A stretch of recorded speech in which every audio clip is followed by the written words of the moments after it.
This message comes from Intuit TurboTax. Now, Taxes is matching with an expert backed by tech to get you the most money back at TurboTax.com. Experts only available with TurboTax Live. See guarantee details at TurboTax.com/guarantees.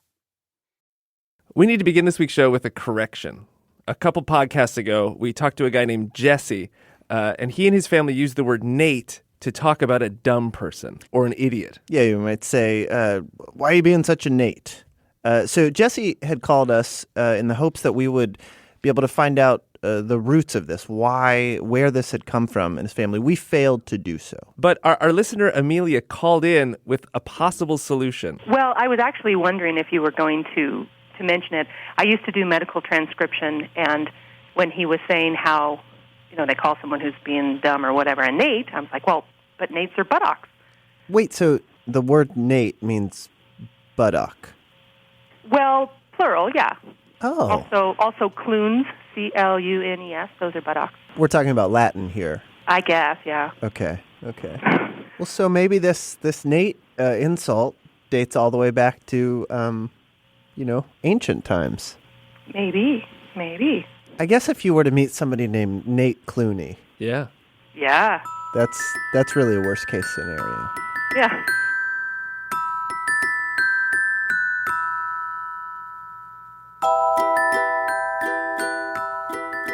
We have some very important news that we're going to talk about now, and it may change the way that you think about dinosaurs. On the line with us now are Julia Clark and Chad Eliason. They work at the Department of Geological Sciences at the University of Texas at Austin. So, Julia, can you just tell us what you all found out about dinosaurs? So what we found was that instead of this vision, this image we have, most typically you've got these dinosaurs running in movies, and somehow they're able to run and have a giant open mouth and roar. Yeah. First of all, this is not a context in which many animals vocalize. If you can just imagine kind of running along and you're about to eat a hamburger, are you going to make a big roar?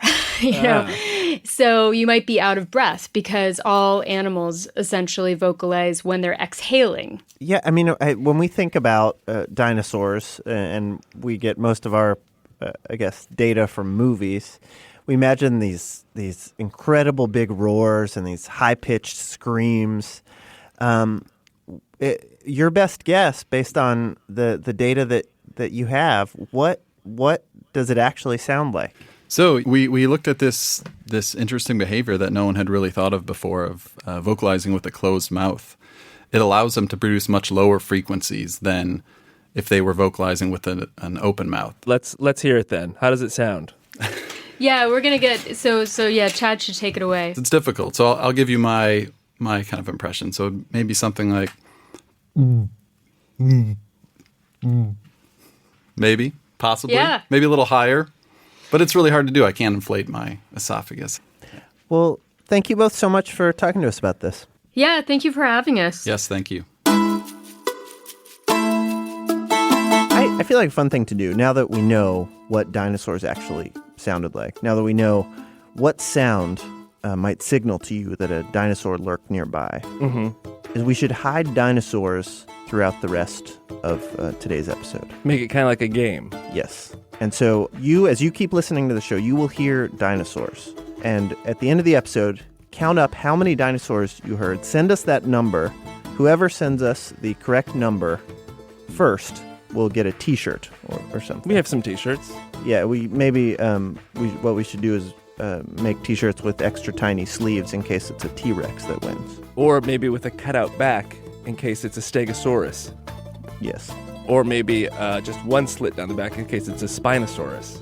We've reached the boundary of the dinosaurs I know. Or a hole in the back if it's got a long tail like an Ankylosaurus. So send us the correct number to howto@npr.org. Whoever is first gets a horribly altered T-shirt.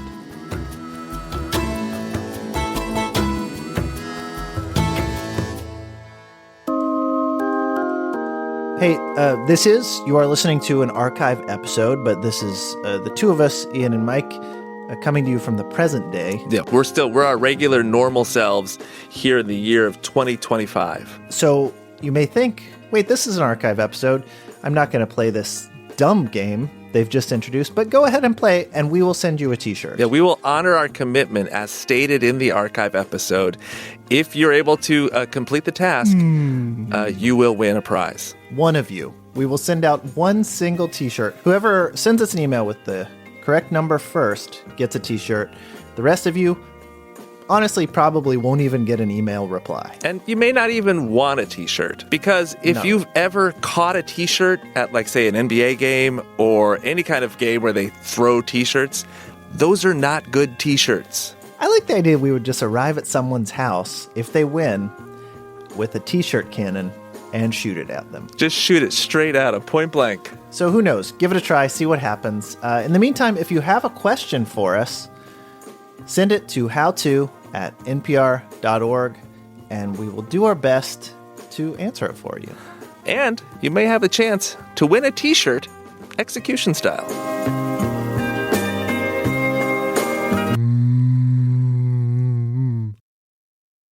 This message comes from Charles Schwab. When it comes to managing your wealth, Schwab gives you more choices, like full-service wealth management and advice when you need it. You can also invest on your own and trade on Thinkorswim. Visit schwab.com to learn more. This message comes from Grainger. As a maintenance specialist for a historic high-rise, you know that vintage charm historically needs constant attention, which is why, when it's time to upgrade turn-of-the-century mechanicals, they turn to Grainger. With easy access to 1 million-plus products and the scale to deliver when and where you need them, the right tools and supplies are never far away, so you can keep that vintage building running like new. Call, click Grainger.com, or just stop by. Grainger, for the ones who get it done. This message comes from Intuit TurboTax. Now, Taxes is matching with an expert backed by tech to get you the most money back at TurboTax.com. Experts only available with TurboTax Live. See guarantee details at TurboTax.com/guarantees.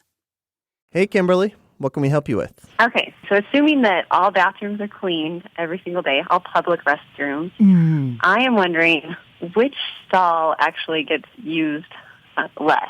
Like, are people more likely to go to the farthest one or the closest one or the handicap one or, Basically, when you walk into a public restroom, is there some kind of system you could use to maximize your chances of getting the cleanest stall?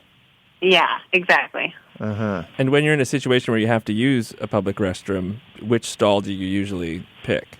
So, so it was always the farthest or the biggest, but then I went through a phase where it was always the closest one, and now I just go somewhere right in the middle, just because I think that might be the closest. So that's my strategy right now. Because I'm with you on the picking the closest one, in the thought that people would always walk past that one first. Yeah. So it would be the least used and therefore the cleanest. I don't know. I mean, if a stall is used once but horribly, it would be the least used but the filthiest. Exactly. Huh. Yeah. But I think I am going for least use because I assume that most people are trying to keep it somewhat clean. Okay. It's quite an assumption. All right. Well, we are going to try and find you at least something. I think the best we can do for you, honestly, is to help the odds. We can't guarantee a perfect bathroom life, but we'll get as close as humanly possible. I think that's fair. If that fails, we'll just send you some Purell. Okay. Well, thank you for answering my question, or at least working on my question and being invested in this with me. I've been thinking about this for probably way too long. So thank you. We're there for you, Kimberly. You guys are the best. Right in Thank the you. stall with you. Kimberly, we think we have somebody who can help you. Nicholas Christenfeld is a professor of psychology at the University of California, San Diego, and he's done extensive research into how people make the choices they make. So, Nicholas, you heard Kimberly's question. How can she pick the best bathroom stall? Well, best is, of course, a tricky problem with a bathroom stall. Probably actually least bad is what she's looking for. Yeah. But presumably one thing that she might have in mind is the least popular one. Obviously, she should choose one that's not currently occupied, but she may have in mind even more than that she would like the one that's least likely recently to have been occupied or at least used since it was last cleaned. Sure. In which case, of course, she has this interesting double problem, right? One is to say, how do people choose from from these arrays of apparently identical options. And then second, if she can figure out how other people choose, she would like to deliberately choose differently. Well, okay, so she walks in. There are 4 stalls. There's no evidence that any one is worse than another. What's the right play? Right. So then our data would indicate if you come in and these are just laid out 4 right in front of you, all equidistant, all equiclean, and so on, then other people will have this tendency to go for the middle and avoid the edges. And then I think she could exploit that by doing the opposite. That is, her natural instincts would be to go for the middle, and if she recognizes that instinct in herself or knows that it exists in other people, then she could do the opposite. So hit the edges. Right. Hit the first one, maybe.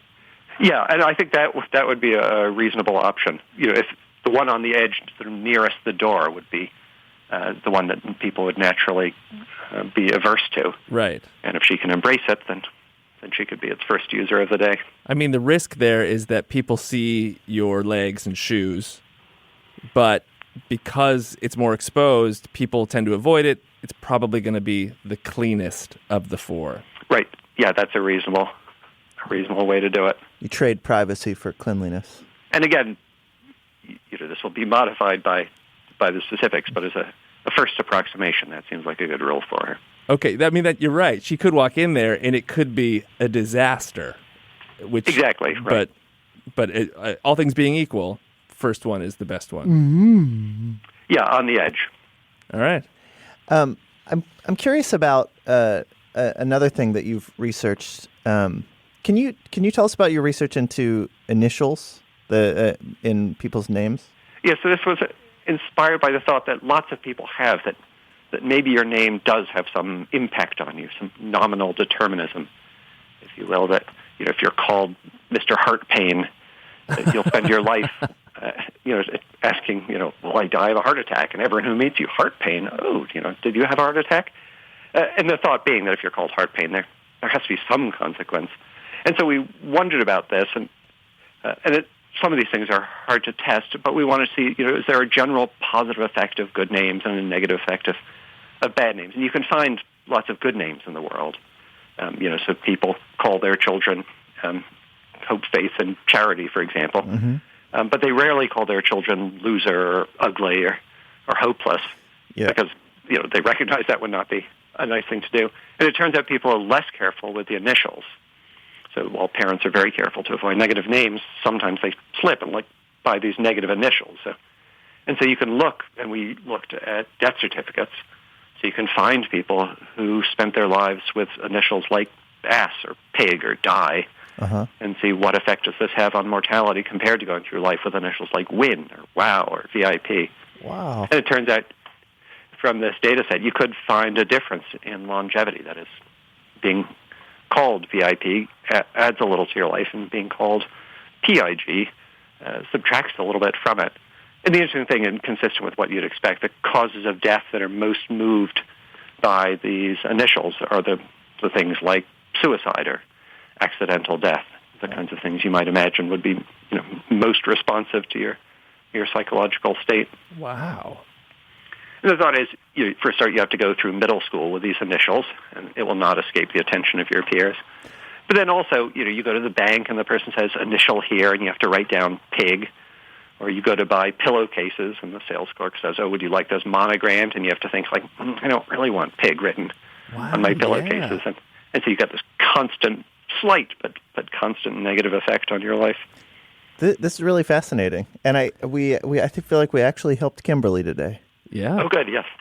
Maybe she can report back later how much better her life is.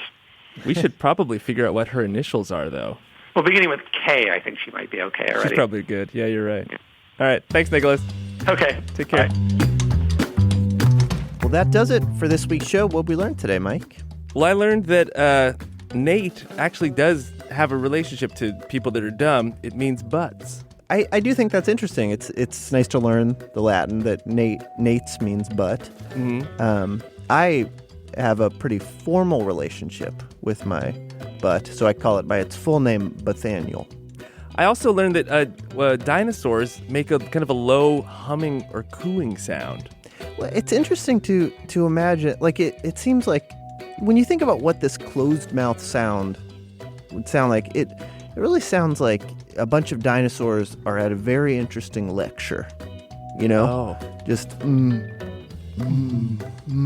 Right. So there's like some like velociraptor in front, giving like a lecture on Diplodocus's Odyssey, and they're all like wanting to look intelligent, so they're just nodding along. Brilliant. How to Do Everything is produced by Nadia Wilson with technical direction from Lorna White. Our intern this week is Annabeth. Annabeth spent the week putting the finishing touches on a new tablecloth for the show. We don't have a table, but we appreciate the, let's call it a floor blanket. It's kind of a very thin rug. Our artist in residence is Justin Whitty. You can send us your questions. Send them to us at howto@npr.org. Our website is howtodoeverything.org. I'm Ian. And I'm Mike. Thanks.